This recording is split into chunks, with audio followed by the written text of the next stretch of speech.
Okay, hi Sec 2 students. Today we are going to actually continue on to 15.3 in your CAB. Okay, so please go and find the pages. Okay, previously you have learned about the different sources of energy, and you also learned that there are different types of energy. Okay, so today we are going to focus more on work done. You should learn how to recognize what is work done and learn how to calculate what is work done. Okay, so in order for work to be done, okay, so in our definition, our daily context, our parents say, okay, I'm going to work. Okay, to us, maybe doing work is like going to an office and then getting something done. Okay, but in physics and in science terms, okay, for work to be done, okay, there are two criteria. Number one, the force must act on an object. Number two, the distance that the object moves, okay, must be in the same direction as the force. Okay, so this criteria number two is very important. Okay, many of you maybe you're not so certain about what I'm trying to say here, but later on there are a few examples which will help you to illustrate what do I mean by the object will move in the same direction as the force. Okay, so if the object is not moving in the same direction as the force, then it is not considered as work done. Okay, so if any of these two conditions, any one, okay, is not met, then no work is done. Okay, so what is the definition of work? Okay, work done is the product of the force and the distance moved in the direction of the force. Okay, so please copy this down in your CAB. Okay, work done is always equals to F times D. Okay, notice that this formula is very similar to your moment, right? Okay, moment is also force times D. Okay, but for moment, the D is actually a perpendicular distance from the force to the pivot. Okay, but whereas for this D, the distance traveled must be in the same direction of the force. Okay, so it is definitely different. Okay, so the units for force is newtons, distance traveled is in meters. Okay, for moments we have the units of Newton meter, but for work done, it must have the same SI unit as energy, which is in joules, Joules. Okay, so please copy this down. Okay, now let's take a look at the work example. Okay, for the NA book and Express book, the examples are reversed, so you just need to look at the correct example that is given.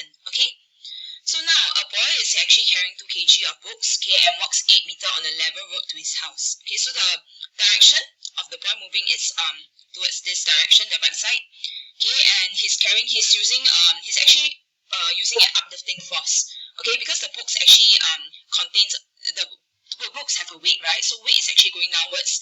So in order to carry the books, he must exert a force that's opposite towards the weight. Okay.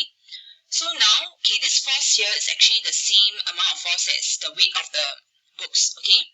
But how much work has he done by carrying these books? Okay. Remember we mentioned that the direction that the object moves must be in the same direction as the force. Okay. But in this case, is the direction of motion the same direction as the force? Okay, so pause the video and think about it. Okay, the answer is no. Okay, so therefore the distance traveled in this case will be 0 because when I'm talking about work done, it must be in the same direction as the force. So there's no uplifting motion, or there's no the ball is just moving in the rightwards direction, which is it's not in the same direction as the force. Okay, so therefore distance here is 0 and it is 0 joules. Okay, many of you here might be thinking, but it's very heavy, I need to carry the books, okay? But remember, we just mentioned that, okay, the force applied to carry the books is an upward force. Okay, while the distance traveled is not in the same direction, so therefore, in this case, we know that the boy is not doing any work, okay? Now, let's take a look at question 2. Okay, a tow truck pulls a vehicle of weight 1,000 newtons for 20 meters and with a force of 500 newtons on a flat rope.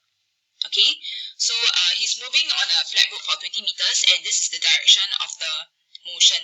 Okay, so now ignoring effects of friction, how much work is done?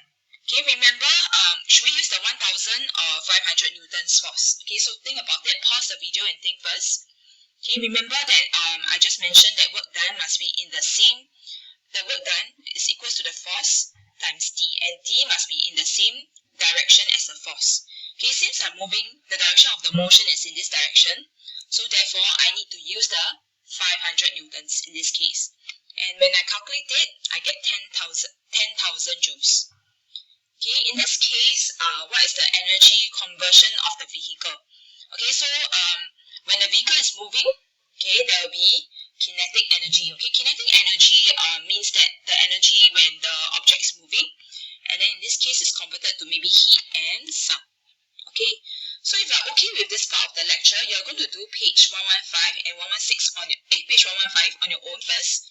Okay, for the NE students, your page number is on page 115 and 116. Okay, so please do these 2 pages first, then tomorrow the webcast will go through this.